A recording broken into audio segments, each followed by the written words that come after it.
नमस्कार प्यारे साथियों, आइए हम लोग समझते हैं अर्थव्यवस्था को। और आज हम लोग समझेंगे अर्थव्यवस्था क्या होती है, उसके बारे में डिटेल समझेंगे। लेकिन उससे पहले आपसे एक गुजारिश है, एक आपसे रिक्वेस्ट है कि आप लोग शेयर और सब्सक्राइब जरूर करें। इतनी मेरी हेल्प कर सकते हो ना। चलिए आइए समझते हैं हम लोग। ठीक, अर्थशास्त्र क्या समझेंगे? अर्थशास्त्र। देखिए, अर्थशास्त्र का मतलब क्या होता है उसको समझते हैं। अर्थशास्त्र का मतलब होता है धन का शास्त्र, धन का शास्त्र। फिर मेरे दिमाग में क्वेश्चन आता है कि फिर अर्थव्यवस्था क्या है। देखिए, इसी से निकला हुआ हमारी क्या है, अर्थव्यवस्था है। अर्थव्यवस्था ये क्या है? अर्थव्यवस्था। एक्चुअली इसको इंग्लिश में हम इकोनॉमी कहते हैं। क्या कहते हैं? इकोनॉमी कहते हैं। मतलब अर्थ और शास्त्र, अर्थ और व्यवस्था मिला के क्या कहते हैं? अर्थव्यवस्था। मतलब अर्थ माने होता है धन और व्यवस्था मीन्स कार्यप्रणाली। जो मेरी धन की कार्यप्रणाली है, जो क्रियाकलाप आपको दिख रहे हैं मार्केट में, जो भी आप क्रियाकलाप देखते हैं, तो आपको बिना धन से या बिना मनी से आप कोई भी ट्रांजैक्शन नहीं कर सकते हो। कर सकते हो क्या? नहीं कर सकते हो ना। जिस देश में होगे, जिस भी देश में रहोगे, जिस भी देश में होगे, उसकी एक ना कोई यहाँ पे करेंसी होगी, मुद्रा होगी वहाँ पे। तो उस मुद्रा का लेन देन जो होगा, ट्रांजैक्शन होगा, उसके माध्यम से हम यहाँ पे, है ना, सुचारू रूप से मेरी सारी व्यवस्थाएं चल रही होगी। बिना मनी से कोई भी चीज़, व्यवस्थाएं नहीं चल सकती हैं। अगर आप इस इतिहास में उठा के देखें तो इतिहास में चीज़ समझ सकते हैं कि इतिहास में क्या होता, तब तो मनी, मुद्रा चलता नहीं था। ठीक है ना। तो अगर देखेंगे हमारा प्राचीन इतिहास में, तो उसमें वस्तु विनिमय ही सबसे बड़ी पहली चीज़ क्या थी? वस्तु विनिमय थी। मतलब वस्तुओं का आदान प्रदान करते थे, ट्रांजैक्शन करते थे। जो कमोडिटीज़ में होती थी उन्हीं का हम यहाँ पे विनिमय करते थे। कमोडिटीज़, वस्तुएं, तो वस्तुओं का हम आदान प्रदान ट्रांजैक्शन करते थे, तभी हमारा जो है सुचारू रूप से व्यवस्थाएँ चलती थी। ठीक है ना। फिर बीच में आप देखेंगे फिर धीरे धीरे ऐसे सिक्के आए बहुत सारे, तो सिक्कों के माध्यम से हम लोग ट्रांजैक्शन करने लगे। फिर हुंडी भी चला, हुंडी के माध्यम से। एक माध्यम और है मेरा ट्रांजैक्शन का, जो बड़ा पैसे का अमाउंट का हम ट्रांजैक्शन करते हैं, वो मेरा क्या है? हुंडी, चेक। ठीक है, हुंडी भी एज ए चेक की तरह है, क्योंकि पुराने समय में हुंडी यूज़ करते थे। हुंडी एक एज ए चेक की तरह काम आती है, अगर आपने पढ़ा हो तो हुंडी के बारे में। तो इसी तरीके से आप देखते हैं इस समय वर्तमान काल देखें तो डिजिटल मुद्रा बहुत प्रचलन में आ गई, जिसे हम कहते हैं क्रिप्टो करेंसी। और क्रिप्टो करेंसी एक कॉमन नाम है और उसके अंदर 8-10 मुद्राएं हैं, जिसमें अगर देखें तो बिटकॉइन एक मुद्रा है मेरी, जो आभासी मुद्रा है, जिसे हम ना तो छू सकते हैं, ठीक है ना, देख सकते हैं, केवल उसे महसूस कर सकते हैं। ये मुद्रा चल रही है, आभासी मुद्रा। ठीक है ना। तो भारत ने इसको वैलिड कर दिया है। तो वर्तमान काल में ट्रांजैक्शन मेरा कैसे हो गया? डिजिटल हो गया ट्रांजैक्शन। ठीक है ना। इस चीज़ को समझ रहे होंगे आप। तो हम अर्थशास्त्र या अर्थव्यवस्था के ऊपर वर्णन करने जा रहे हैं या चर्चा करने जा रहे हैं। इस बहुत जटिल ये सब्जेक्ट माना जाता है, लेकिन हम इसको ऐसे पढ़ेंगे कि जटिल नहीं लगेगा आपको। ठीक है ना। तो इस तरीके से समझेंगे जो आपको जटिल नहीं, विद कॉन्सेप्चुअल बेस पे अगर समझेंगे, तो कॉन्सेप्चुअल बेस पे अगर समझेंगे तो हमें नहीं लगता है कि आपको ये सब्जेक्ट टफ लगेगा। चलिए समझते हैं हम लोग। तो हमने क्या समझा? अर्थशास्त्र। और अर्थशास्त्र क्या? धन का शास्त्र। ठीक। अर्थव्यवस्था का मतलब क्या है? जिसमें धन और व्यवस्था में इस कार्यप्रणाली, जो सुचारू रूप से हमारी कार्यप्रणालियाँ चालू होती हैं। आइए हम लोग समझते हैं अर्थशास्त्र के बारे में। देखिए, हुआ क्या था दरअसल, अर्थशास्त्र के बारे में अगर समझें तो अर्थशास्त्र की सबसे पहले जो रचना की है वो किसने की है? चाणक्य ने की है। वही चाणक्य हैं जो चंद्रगुप्त मौर्य साम्राज्य में, अगर चंद्रगुप्त मौर्य का अगर कार्यकाल देखें तो चंद्रगुप्त मौर्य को जो गद्दी बैठाने वाले व्यक्ति थे वो चाणक्य ही थे। इनका बचपन का नाम क्या था? विष्णुगुप्त। और जब इन्होंने अर्थशास्त्र की रचना कर दी तो इन्हें कौटिल्य कहलाए। ठीक है ना। उन्हीं कौटिल्य या चाणक्य, विष्णुगुप्त की बात कर रहा हूँ। ठीक है ना। चाणक्य ने किसकी रचना करी? अर्थशास्त्र की रचना करी। लेकिन अर्थशास्त्र में देखिए, यहाँ पे अभी सब्जेक्ट रूप में नहीं पढ़ रही, ये ग्रंथ है। तो ये ग्रंथ की रचना की चाणक्य ने। किसकी? ग्रंथ है ये बेटा, क्या है? ग्रंथ है मेरा। तो ग्रंथ की रचना किसने की? चाणक्य महोदय ने की। ठीक, इतनी बात समझ में आ गई होगी। तो चाणक्य ने इसमें अर्थशास्त्र में एक जिक्र किया है, वो किया है सप्तांग सिद्धांत। कौन सा? सप्तांग सिद्धांत। ये सप्तांग सिद्धांत क्या होता है वो समझते हैं।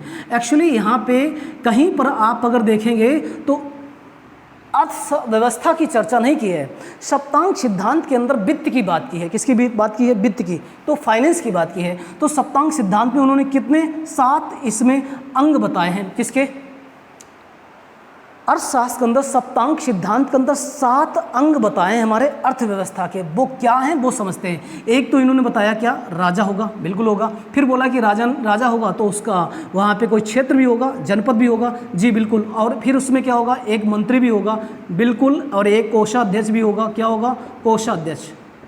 ठीक है ना। और एक मेरा क्या होगा यहाँ पे वित्त भी होगा, ये भी बताया। और एक इन्होंने बताया क्या, यहाँ पे दुर्ग भी होगा, दुर्ग भी किला, ठीक। तो मेरी बात समझे कि नहीं। और एक इन्होंने क्या बताया, एक मित्र भी होगा। तो 7 चीज़ें बताई सप्तांग सिद्धांत के अंदर चाणक महोदय ने। क्या बताया, राजा होगा, जनपद होगा, मंत्री होगा, कोषाध्यक्ष, वित्त, दुर्ग, मित्र, ये 7 चीज़ें हैं हमारे लिए इम्पोर्टेंट है। फिर इसमें इन्होंने थोड़ा सा इस पे हाईलाइट किया। देखिए यहाँ पे वित्त की, फाइनेंस की बात की गई। इन्होंने बताया कि चाणक्य ने बताया कि जिस प्रकार से हमारे शरीर से ब्लड अगर निकाल लिया जाए शरीर मृत हो जाएगा, उसी प्रकार से अगर हम किसी भी राज्य से या किसी भी राज्य से क्या हम वित्त निकाल लें तो वो राज्य कैसा हो जाएगा, मृत घोषित हो जाएगा। तो पैसा या मुद्रा या ब्लड, उस चीज़ को हम यहाँ पे समझते हैं, उस बताया इन्होंने, ठीक है ना, सप्तांग सिद्धांत। तो सप्तांग सिद्धांत के अंतर्गत हमारी अर्थव्यवस्था, अर्थ की बात की गई। किसकी बात की गई, अर्थ की बात की गई। वैसे अगर देखा जाए जो हमारा अर्थशास्त्र है वो ग्रंथ जो है ना, वो किस पे आधारित है, राजनीति पे है। किस पे है, राजनीति। आप समझ रहे हो, राजनीति वैसे पूरी दुनिया में चरम सीमा में, और हिंदुस्तान में राजनीति बहुत ज़्यादा चरम सीमा पर है, ठीक है ना। आप देख रहे होंगे हर समय चलता रहता कुछ नहीं। राजनीति मतलब यहाँ पे इन्होंने किसके बारे में बताया, राजनीति मतलब, राजनीति को हम दूसरी भाषा में कहें तो प्रशासन। अगर आप चंद्रगुप्त मौर्य का शासनकाल देखेंगे तो उसमें प्रशासन के बारे में बहुत सारी नीतियाँ, पॉलिसियाँ बनाने का जो कार्य किया था वो चाणक्य साहब ने किया था। चाणक्य ने ही यहाँ पे चंद्रगुप्त मौर्य को मगध साम्राज्य जिता के दिलाया, क्योंकि उनकी प्रशासन की राजनीतियाँ थी, नीतियाँ थी, ठीक है ना। ये चीज़ ध्यान रखना। तो राजनीति के बारे में यहाँ पे वर्णन है, लेकिन ऑलरेडी एक सप्तांग सिद्धांत है, हमारा ग्रंथ है, ग्रंथ के अंदर क्या दिया है, एक सप्तांग सिद्धांत दिया। सप्तांग सिद्धांत के अंदर 7 बातें की गई। तो 7 बातें में एक याद रखना, वित्त है, फाइनेंस है। फाइनेंस मतलब हम यहाँ रुपया की बात कर रहे हैं। और यहाँ पे अगर मेनली अगर देखा जाए अर्थशास्त्र जो उसमें मेनली फोकस किया गया वो किस पे, राजनीति और प्रशासन किया गया, ठीक, क्लियर। लेकिन आगे चल के इसी समय इनके समकालीन एक व्यक्ति रहे, चाणक्य साहब के एक समकालीन व्यक्ति रहे। समकालीन मतलब समझते होंगे, समकालीन मतलब होता है कंटेम्परेरी, आपके समय का व्यक्ति। जैसे मैं आपके समय का व्यक्ति हूँ तो मैं आपके समकालीन हुआ ना। आपके जो समकालीन होगा, आपके समय जो व्यक्ति होगा तो वो समकालीन हो जाएगा। जैसे अगर इस समय वर्तमान में अगर बात करें, जो भी हमारे सरकार है वो हमारी समकालीन है, ठीक है ना। तो ये समकालीन यहाँ पे अरस्तु साहब भी रहे हैं, इनके अरस्तु साहब भी यहाँ पे समकालीन है। तो अरस्तु साहब ने राजनीति को थोड़ा सा हाईलाइट किया था। क्या हाईलाइट किया था, मतलब राजनीति का मतलब क्या है, इन्होंने बताया राजनीति का मतलब होता है राज छिपा रहे नीति लागू रहे। तो ये अरस्तु साहब ने बताया किसके बारे में, राजनीति के बारे में। वो बाद में समझेंगे, लेकिन इतनी चीज़ हमें समझ में आ गई होगी कि यहाँ पे क्या बात कर रहे हैं। चलिए आगे समझते हैं, इसको रफ करते हैं। अब मुझे बात करना यहाँ पे, जब हम इसकी बात कर रहे हैं तो यहाँ पे अभी सब्जेक्ट रूप में नहीं समझ, अभी मुझे सब्जेक्ट रूप में ही पढ़ना। अर्थव्यवस्था मुझे अभी यहाँ सब्जेक्ट रूप में नहीं है, लेकिन सब्जेक्ट रूप में लाने के लिए एक व्यक्ति हैं जो आ रहे हैं, जो आपके सामने हम है ना बता रहे हैं। देखिए यहाँ पे जो मेरे अर्थशास्त्र है वो अर्थव्यवस्था अगर देखें सब्जेक्ट ग्रुप में, किसके रूप में, सब्जेक्ट रूप में लाने का श्रेय किसका है, वो एक व्यक्ति हैं एडम स्मिथ। कौन है, एडम स्मिथ। एडम स्मिथ महोदय को जानते होंगे। एडम स्मिथ महोदय वो थे जिन्होंने 1776 ईस्वी में एक बुक लिखी थी। उस बुक का नाम था the wealth of Nations, the wealth of nation. इस बुक के माध्यम से, द वेल्थ ऑफ नेशन, इस बुक के माध्यम से एडम स्मिथ महोदय ने है ना सब्जेक्ट रूप में प्रस्तुत करने की कोशिश करी, ठीक। इसीलिए इनको क्या कहा जाता है, अर्थशास्त्र का जनक कहा जाता है। किसका, अर्थशास्त्र का क्या कहा जाता है, जनक कहा जाता है।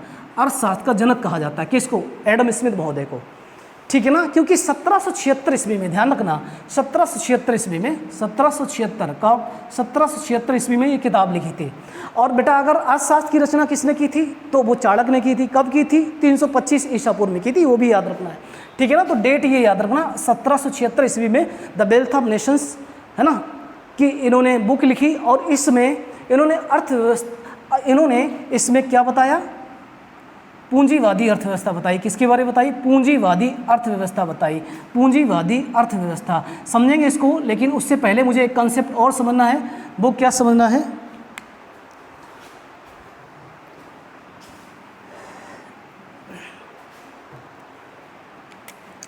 पूंजीवादी अर्थव्यवस्था, ठीक है ना। तो पूंजीवादी अर्थव्यवस्था, इस किताब के माध्यम से इन्होंने क्या बताया, पूंजीवादी अर्थव्यवस्था, पूंजीवादी अर्थव्यवस्था, ठीक, पूंजीवादी अर्थव्यवस्था, ठीक। तो इसलिए इन्हें क्या कहा जाता है, अर्थशास्त्र का जनक कहा जाता है। किसे, स्मिथ महोदय को, एडम स्मिथ महोदय को। लेकिन इसी बीच में एक लोग और हैं, बाद में एंट्री हो रही उनकी।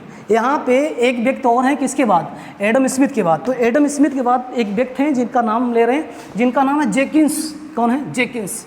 तो जेकिंस साहब ने इनसे ज़्यादा काम अच्छा किया, मतलब बहुत सारे सिद्धांत दिए अर्थव्यवस्था के ऊपर। क्या दिए? अर्थव्यवस्था के ऊपर बहुत सारे सिद्धांत दिए। क्या दिए वो भी समझते हैं। अर्थव्यवस्था को ऊपर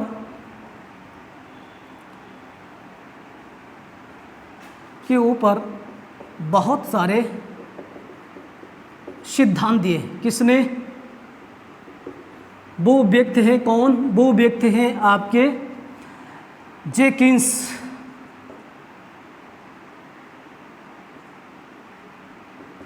जेकिंस साफ दिखाई दे रहा?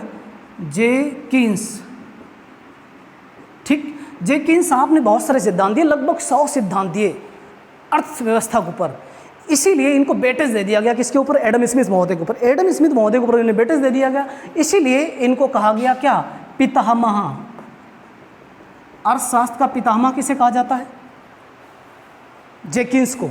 जेकिंस को क्या कहा जाता है? पितामह कहा जाता है। इस चीज़ को आप याद रखेंगे। आगे बढ़ते हैं हम लोग और समझते हैं आगे आगे कंसेप्ट समझते हैं वो क्या है। एक्चुअली एडम स्मिथ महोदय ने किस पे हाईलाइट किया था? पूंजीवादी। ध्यान दीजिए, एक चीज़ समझ में आ रही है मुझे, एक चीज़ उभर के आ रही पूरी दुनिया में। पूरी दुनिया में एक चीज़ उभर के आ रही, पूरी दुनिया में सबसे पहले वो क्या चीज़ उभर के आ रही? एडम स्मिथ महोदय ने। किसने? Adam Smith. एडम स्मिथ महोदय ने किसको? पूंजीवादी अर्थव्यवस्था को डेवलप किया पूरी दुनिया में। पूंजीवादी अर्थव्यवस्था अभी कोई भी देश अपना नहीं रहा यहाँ पे। अभी कोई भी देश इस पूंजीवादी अर्थव्यवस्था को अपना नहीं रहा है। लेकिन जैसे ही यहाँ पे अमेरिका आज़ाद होगा, कौन? अमेरिका, तो यूएसए ने सबसे पहले इस पूंजीवादी अर्थव्यवस्था को अपनाया। क्यों अपनाया? तो इसके पीछे यही है, जब लोगों को कुछ, जब किसी भी देश को या किसी व्यक्ति को कुछ अच्छा लगता है तभी तो अपनाएगा पूंजीवादी अवस्था। मतलब कैपिटलिज्म की बात कर रहा हूँ। किसकी बात कर रहा हूँ? कैपिटलिज्म, पूंजीवादी अर्थव्यवस्था। तो एक कंसेप्ट मुझे समझ में आ रहा है यहाँ से निकल कर आया पूरी दुनिया के लिए, क्या? कि यूएसए ने पूंजीवादी अर्थव्यवस्था को अपना लिया।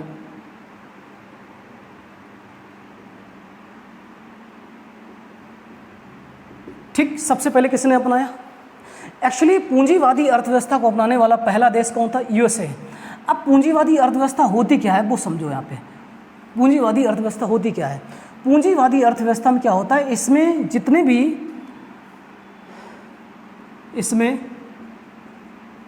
भी लोग होते हैं, वे सब के सब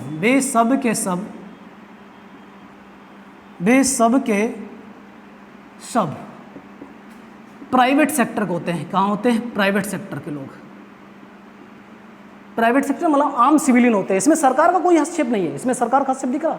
नहीं दिख रहा हस्तक्षेप इसमें सरकार का हस्तक्षेप इसमें कुछ भी नहीं है, क्योंकि इसमें सीधा साधा समझो, यहाँ पे सिविल मतलब आम जनता, प्राइवेट सेक्टर के लोग होंगे, वही इसमें इन्वॉल्व होंगे। ठीक है ना? तो ये क्या करेंगे? जो भी उत्पादन होगा इसके अंतर्गत, जो भी उत्पादन हो गए, उत्पादन के संसाधन जो भी होगा उनका जो है नियंत्रण करेगा। कौन करेगा? प्राइवेट सेक्टर के लोग। समझो यहाँ पे प्राइवेट सेक्टर के लोग होंगे, वो क्या करेंगे? जो उत्पादन होगा इसके अंतर्गत, उसके उत्पादन के संसाधनों का जो उपभोग भी करेगा और उनको नियंत्रण भी करेगा। ठीक, मेरी बात समझ कि नहीं? क्या करेगा? उपभोग तो आम जनता भी करेगी उसमें, लेकिन यहाँ पे मेनली क्या है? कंट्रोलिंग किसका होगा? उत्पादन के संसाधन पे। तो ध्यान रखना, प्राइवेट सेक्टर के जो लोग होंगे उनका उत्पादन के संसाधन समझते हो ना? रिसोर्स। ठीक, उस पर नियंत्रण किसका होगा? प्राइवेट सेक्टर के लोगों का क्या होगा? नियंत्रण होगा। इतनी बात समझ में आई? किसका नियंत्रण होगा? यहाँ पे उत्पादन के संसाधनों पर नियंत्रण किसका होगा? प्राइवेट सेक्टर का। तो उसे पूंजीवादी अर्थव्यवस्था समझते हैं। अच्छा, पूंजीवादी अर्थव्यवस्था जो प्राइवेट सेक्टर के लोग होंगे, ध्यान समझिए, ये प्राइवेट लोग जो सेक्टर के लोग होंगे, वो अगर एक समूह में जहाँ बैठ जाएंगे या जहाँ है ना अपना स्वामित्व या अपना अस्तित्व बनाएंगे, वो मेरा क्या कहलाएगा? बाजार कहलाएगा। क्योंकि प्राइवेट सेक्टर के लोगों से ही मिलने से क्या कहलाता है? बाजार कहलाता है। तो बाजार पर नियंत्रण किसका होगा? प्राइवेट सेक्टर लोगों का नियंत्रण किस पे होगा? बाजार पे होगा। इस चीज़ को आपको समझ में आ गया होगा कि बाजार पे नियंत्रण कितना होगा? प्राइवेट सेक्टर को होगा। तो ये चीज़ समझ में आई। एडम स्मिथ पूंजीवादी अर्थव्यवस्था, एडम स्मिथ ने कौन सा पूंजीवादी कंसेप्ट दिया, और पूंजीवादी कंसेप्ट सबसे पहले किसने अपनाया? अमेरिका ने अपनाया। इसमें जितने भी लोग होते हैं वे सब के सब प्राइवेट सेक्टर से आते हैं, और प्राइवेट सेक्टर के लोग होंगे वो इस उत्पादन के संसाधनों को क्या करेंगे? नियंत्रण करेंगे अपने कंट्रोल में। और जहाँ भी प्राइवेट सेक्टर के लोग बैठ जाएंगे इकट्ठे होकर, वो क्या कहलाएगा? बाजार। और बाजार में जो क्या होगा? कीमतें होंगी जो, वो निर्धारित कौन करेगा? प्राइवेट सेक्टर के लोग ही करेंगे। इस चीज़ को ध्यान रखना। ये जो बाजार में जो वस्तुएं होंगी, बाजार में जो वस्तुएं होंगी, उन वस्तुओं का ध्यान दीजिए, उन वस्तुओं का प्राइस जो होगा वो कौन फिक्स करेगा? प्राइस कौन फिक्स करेगा? वो करेंगे प्राइवेट सेक्टर के लोग।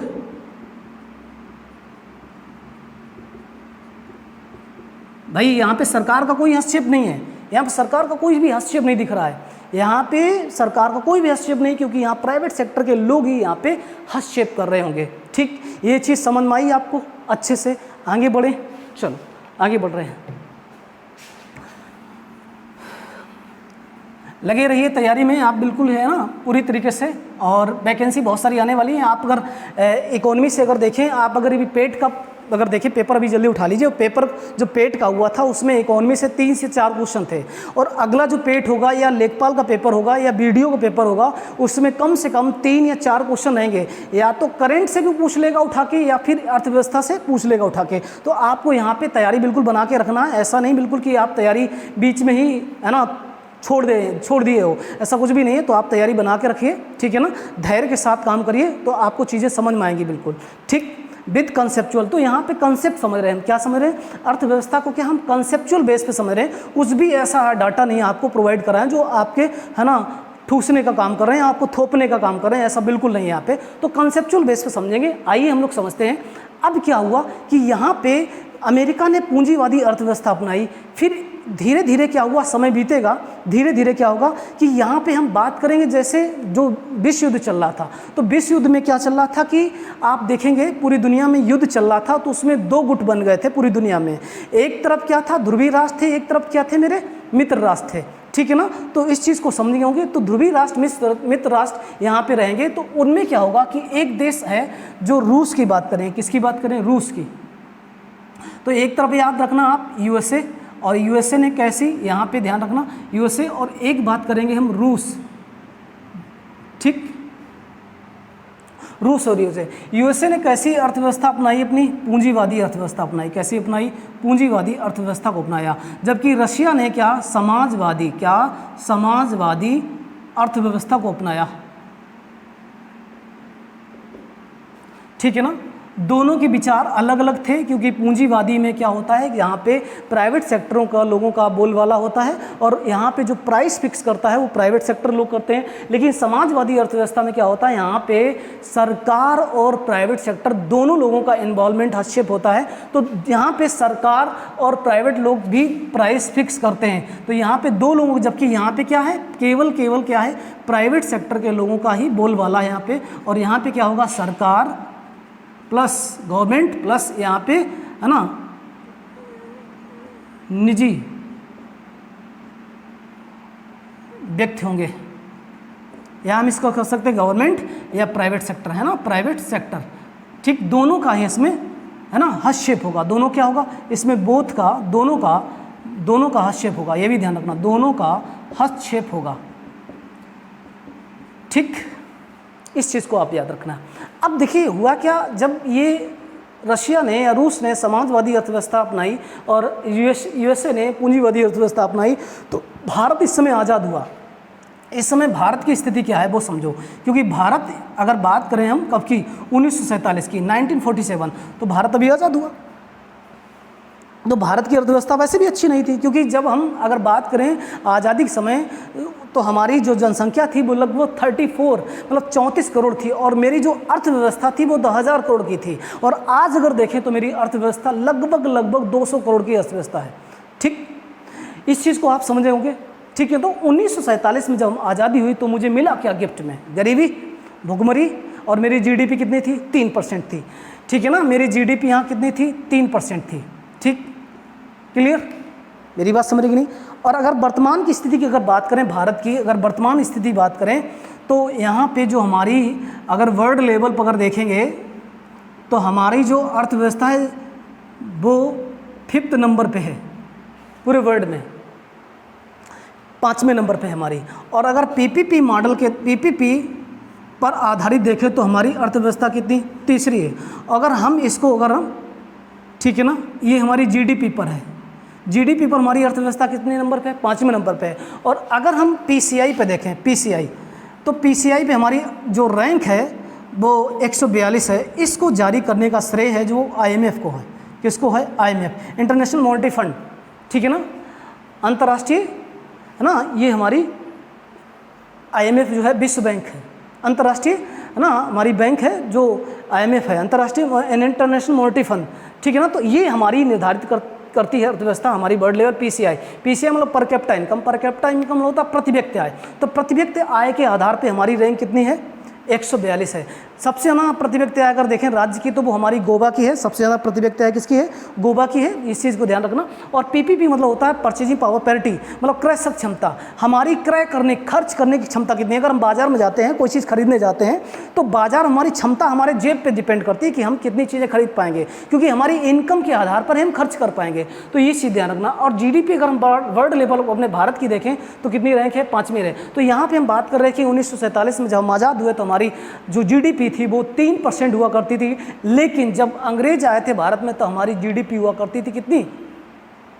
23% थी। तो ये सारी की सारी चला कहाँ गया? ड्रेन ऑफ वेल्थ, वो विदेश चला गया, ठीक है ना। दादा भाई नौरोजी साहब को पढ़ेंगे तो उसमें चीज़ समझ में आएगी।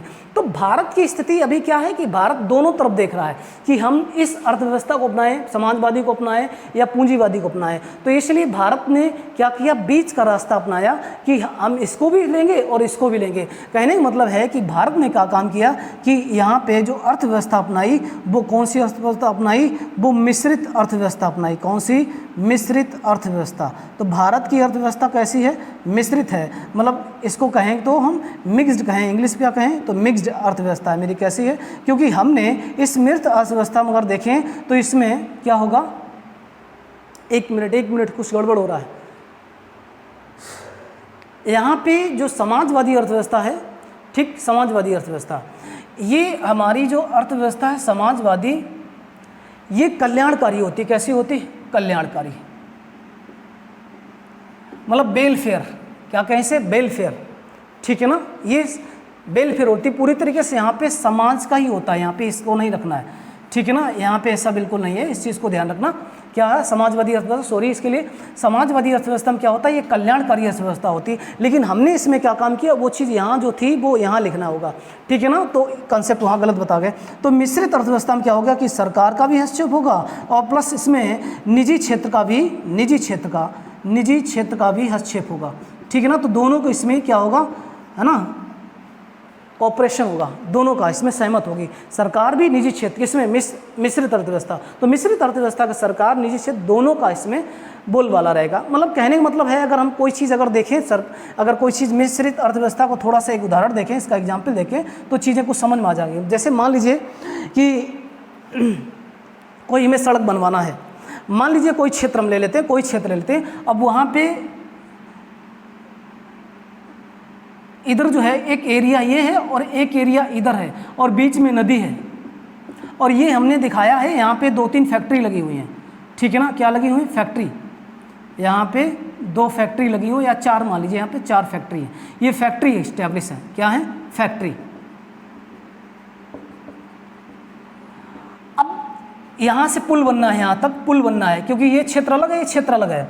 अब इस क्षेत्र उस क्षेत्र में हम एक्सपोर्ट करना चाहते हैं या हम गुड्स को, सामान को ले जाना चाहते हैं, ठीक है ना। लेकिन दिक्कत क्या है कि यहाँ पे जाने के लिए हमें पुल बनाना होगा। अब पुल बनाना तो इसमें क्या होगा कि जो कंपनियाँ हैं वो भी पैसा इन्वेस्ट कर सकती हैं। अब मान लीजिए सपोज दैट इस पुल को बनने के लिए लगभग 1000 करोड़ रुपया खर्चा आएगा। कितना आएगा? 1000 करोड़ रुपया खर्चा आएगा। अब 1000 करोड़ रुपया खर्चे में क्या होगा? इसमें सरकार के, अगर देखा जाए सरकार क्या करेगी इसमें कि 500 करोड़ दे देगी और 500 करोड़ क्या देगी? कंपनियां दे देगी। तो दोनों का खर्चा लगभग हो जाएगा। तो ये निजी और सरकारी, दोनों हस्तक्षेप हो जाए। कभी कभी सरकार ज़्यादा दे देगी या प्राइवेट सेक्टर ज़्यादा दे सकता है, क्योंकि उसके बहुत सारी कंपनियां लगी हैं, तो उसका प्रोडक्शन कैसे, है ना, बाहर जाएगा या पूरे भारत में कैसे ये मूव करेगा। तो इसलिए यहाँ पे आप देखेंगे सरकार निजी क्षेत्र, आप देखेंगे सरकार की बहुत सारी योजनाएं चलती हैं, अगर देखा जाए तो उनमें कोई हस्तक्षेप भी नहीं हो सकता है। सरकार अगर जैसे रेलवे है तो उसकी जो टिकट होगी वो उतनी करेगी, इसमें कोई भी जो है प्रतियोगिता नहीं नजर आएगी, ठीक। जबकि आप अगर यहाँ देखेंगे पूंजीवादी अर्थव्यवस्था में, यहाँ पे पूंजीवादी अर्थव्यवस्था जो समझेंगे तो इसमें क्या दिखाई देगा आपको, दो चीज़ें याद रखना, यहाँ पे दो चीज़ें आपको नजर आएंगी। एक तो यहाँ पे मांग होगी और पूर्ति, डिमांड एंड सप्लाई, और प्रतियोगिता नजर आएगी। क्या आएगी? प्रतियोगिता, ठीक। कंपटीशन भी होगा इसमें, बिल्कुल होगा।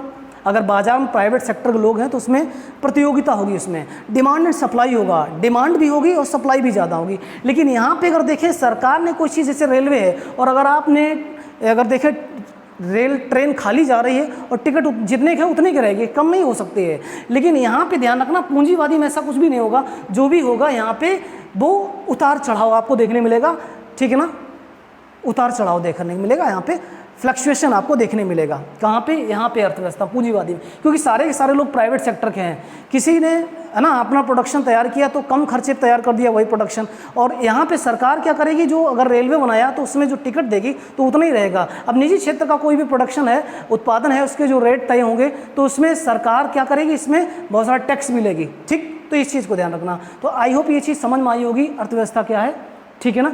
अब इसमें आगे हम बढ़ते हैं और आगे कंसेप्ट क्या है वो समझते हैं। अब अगला कंसेप्ट समझना है मुझे, वो क्या है वो समझते हैं। अब हम देखेंगे बड़े लेवल पे अर्थव्यवस्थाएं, भेद देखेंगे, अर्थव्यवस्था में भेद क्या क्या है। तो भेद क्या है अर्थव्यवस्था में वो समझते हैं। डिस्क्रिमिनेशन ऑफ इकोनॉमी, अर्थव्यवस्था के भेद।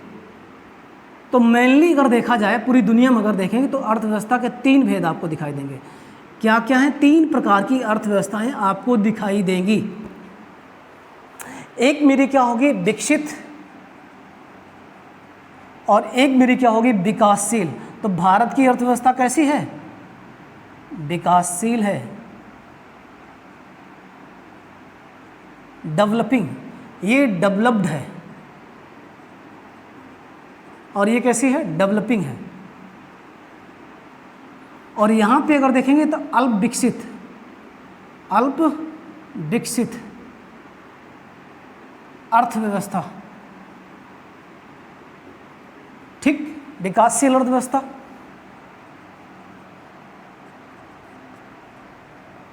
ठीक, अल्प विकसित, या फिर हम इसे दूसरी भाषा में क्या कर सकते हैं, पिछड़ी अर्थव्यवस्था, पिछड़ी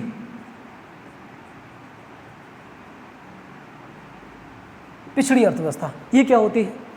तीनों चीज़ों को समझने होंगे, क्योंकि हमने क्या समझा, अर्थव्यवस्था का भेद, डिस्क्रिमिनेशन ऑफ इकोनॉमी। अर्थव्यवस्था का भेद क्या है? पूरी दुनिया में अगर देखेंगे तीन तरीके की अर्थव्यवस्थाएं मुझे दिखाई देंगी। एक विकसित अर्थव्यवस्था, एक विकासशील अर्थव्यवस्था, एक अल्प विकसित अर्थव्यवस्था। विकसित मतलब जैसे कि आप अगर गवर्नमेंट जॉब में सेलेक्ट हो जाते तो आप विकसित हो गए। और अगर देखें हम कि कोई व्यक्ति जॉब के लिए तैयारी कर रहा है, उसका ठीक ठाक उस पर घर में है, ठीक है ना, तो वो व्यक्ति कहा जाएगा विकासशील। और एक व्यक्ति जो खेत में काम कर रहा है, मजदूरी कर रहा है, वो कैसा है? अल्प विकसित है। तो इसी तरीके दुनिया में तीन तरीके की अर्थव्यवस्थाएं दिखाई गई। अभी तो हमने एक पूंजीवादी समझा है, एक हमने समाजवादी समझा, लेकिन यहाँ पे अगर हम भेद देखेंगे, अंतर देखेंगे अर्थव्यवस्थाओं में, तो चीज़ें आपको समझ में आ जाएंगी कि यहाँ पे विकसित अर्थव्यवस्था क्या है और विकासशील अर्थव्यवस्था क्या है, अल्प विकसित क्या है। चलिए समझते हैं हम लोग। विकसित अर्थव्यवस्था में देखिए यहाँ पे क्या होता है कि औद्योगिक जो उद्योग होगा उसका अधिक उत्पादन होगा। उद्योग क्षेत्र में अधिक उत्पादन, जिससे सेवा क्षेत्र को बढ़ावा मिलेगा। लेकिन ध्यान रखना, लेकिन इस चीज को ध्यान रखना, लेकिन कृषि क्षेत्र में कम उत्पादन,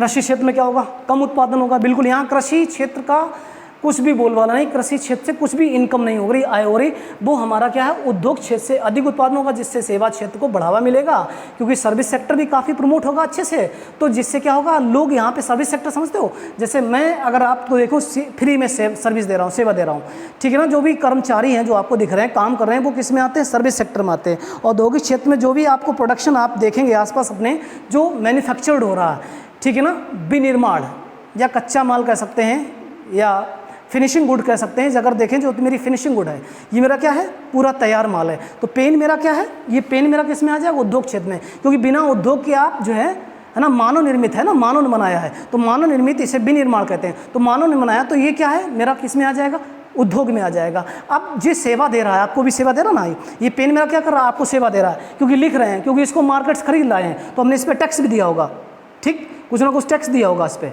उत्पाद शुल्क दिया होगा इस पर, तो इस पर हमने टैक्स दे दिया है। तो बेटा इसकी सेवा ले रहे हो आप, हम इसका माध्यम होगा सेवा देने के लिए, तो ये सेवा दे रहे इसके, ठीक है ना, इससे तो सेवा दे रहा है आपको, तो ये किस में आ जाएगा, सर्विस सेक्टर में आ जाएगा, ठीक है ना। या इसको जो भी बना रहा होगा, ठीक है ना, तैयार कर रहा होगा, ठीक, वो कंपनी हो गई, उद्योग हो गया। क्लियर, इतनी बात समझ में आई। तो लेकिन कृषि क्षेत्र में यहाँ उत्पादन कम होगा, ना के बराबर होगा, इसलिए इसे क्या कहेंगे, विकसित अर्थव्यवस्था। अच्छा आइए समझते हैं विकसित अर्थव्यवस्था में कौन कौन से ऐसे देश हैं जो विकसित हो चुके हैं। बिल्कुल आप अच्छी तरीके से जानते हैं, जिसमें यूएसए का टॉप पे नाम लेंगे, इसका लेंगे यूएसए, क्योंकि डॉलर बहुत कीमती हो गया ना, है ना, हम बहुत कमज़ोर हो गए डॉलर के अकॉर्डिंग। कितना कमज़ोर हो गए, डॉलर और मेरी रुपए में बहुत बड़ा अंतर है, 77 रुपये का अंतर है। मतलब जब हम 77 रुपये देंगे तो वहाँ $1 काउंट किया जाएगा। आप समझिए कितना बड़ा, मेरी कितनी अर्थव्यवस्था नुकसान होगा। हम कुछ भी अमेरिका से खरीदते हैं तो 77 रुपये देंगे या 77 लाख रुपया देंगे, तब 1 लाख रुपया गिना जाएगा। अजीब लग रहा ना, बहुत अजीब लग रहा होगा, है ना, ऐसा लग रहा कि चोरी हो रही है मेरी, ठीक। तो बेटा इस चीज़ समझो, यूएसए अगर ले लें, फ्रांस ले लें, ठीक, जर्मनी, ठीक, फिनलैंड, है ना, इस तरीके से USA, France, Germany, Finland, France, है ना, इस तरीके से। ये कि मेरे देश कैसे हैं, स्पेन, डेनमार्क, ये विकसित देश हैं। यहाँ देखिए बहुत विकसित हो चुके पूरी तरीके से, इनकी अर्थव्यवस्था बहुत मजबूत है। अगर ऐसे देखो, अगर समझो, इनके पास बहुत ज़्यादा भंडार है सोने का। अमेरिका के पास 8000 टन सोना है, मेरे पास कितना है, 556 टन सोना है, ठीक। जितने जिसके पास सोना वो उतने ज़्यादा मजबूत देश, ठीक। इस चीज़ को ध्यान रखना है। अब विकासशील में क्या होगा, विकासशील को समझो यहाँ पे,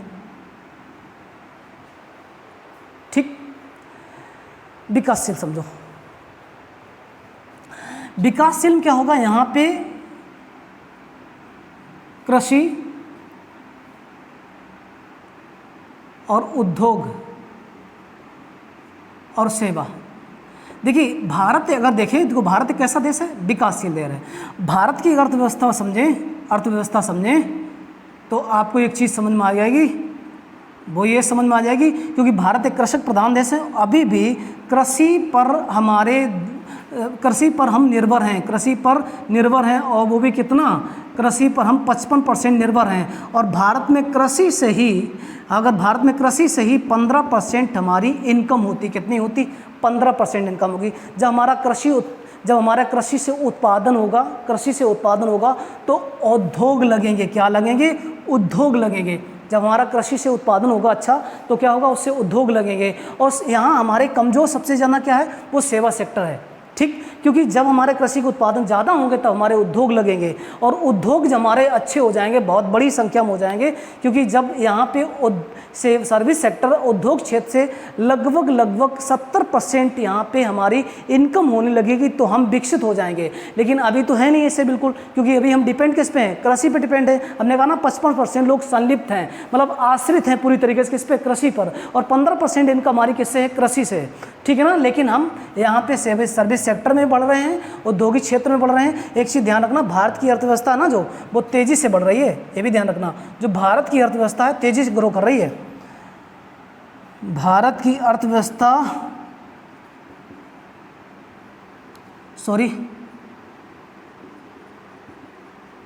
तेज़ी से ग्रो कर रही है। ये कब से कर रही है, 2008 से। कब से कर रही, 2008 से हमारी अर्थव्यवस्था बहुत तेज़ी से ग्रो कर रही है, क्योंकि हम विकासशील हैं। विकासशील में अगर देखे जाए तो भारत है, दूसरा मेरा चीन है, तीसरा मेरा बांग्लादेश है, चौथा मेरा भूटान है, नेपाल है ना, श्रीलंका है। श्रीलंका भी बहुत ज़्यादा अर्थव्यवस्था गड़बड़ रहा है, तो यहाँ पे ध्यान रखना विकासशील में कौन कौन से है, भारत, चीन है ना, बांग्लादेश, भूटान, नेपाल, बांग्लादेश, इस तरीके से श्रीलंका, बहुत सारे देश हैं, ठीक है ना, विकासशील में, क्योंकि 2008 से हमारी बहुत तेज़ी से अर्थव्यवस्था ग्रो कर रही है हमारी, ठीक। और अगर वर्तमान देखें हमारा GDP 8.8 जो हमारी ग्रोथ बढ़त ले रहे हैं, तो जी ध्यान रखना। अल्प विकसित में क्या होता है, यहाँ पर अगर देखें तो अल्प विकसित में यहाँ पे हमारा पूरी तरीके से हम डिपेंड किस पे हैं, कृषि पर डिपेंड हैं, क्योंकि यहाँ औद्योगिक है नहीं, सेवा सेक्टर है नहीं, तो ऐसी व्यवस्था को हम क्या कहते हैं, यहाँ पे उद्योग है नहीं, सर्विस सेक्टर है नहीं, केवल किस पे डिपेंड हैं, कृषि पे डिपेंड हैं, तो ऐसी हम अर्थव्यवस्था को क्या कहेंगे, पिछड़ी या अल्प विकसित कहेंगे। इसमें अगर देश देखा जाए तो सबसे ऊपर आ जाएगा सोमालिया, इथोपिया, ऐसे देश आ जाएंगे जहाँ पे कृषि पर ही डिपेंडेंसी है, उद्योग है नहीं, सर्विस सेक्टर कहाँ से आ जाएगा, जब तक हमारा उद्योग नहीं होंगे सर्विस सेक्टर कहाँ से आ जाएंगे, तो इसलिए ऐसी अर्थव्यवस्था को क्या कहते हैं, अल्प विकसित अर्थव्यवस्था कहा जाता है। तो आई होप आपको चीज़ें समझ आ रही होंगी अर्थव्यवस्था के बारे में, अर्थव्यवस्था क्या है, इसका कॉन्सेप्चुअल बेस पे हम चीज़ें समझ रहे हैं। और आपसे मेरा एक है ना रिक्वेस्ट है हम्बल कि आप इसको शेयर और सब्सक्राइब ज़रूर करवाएं, लोगों में अधिक से अधिक शेयर करें। देखिए आप जब शेयर और सब्सक्राइब करेंगे तो मुझे एक ताकत मिलेगी, मोटिवेशन मिलेगा मुझे, ठीक है ना। तो जय हिंद।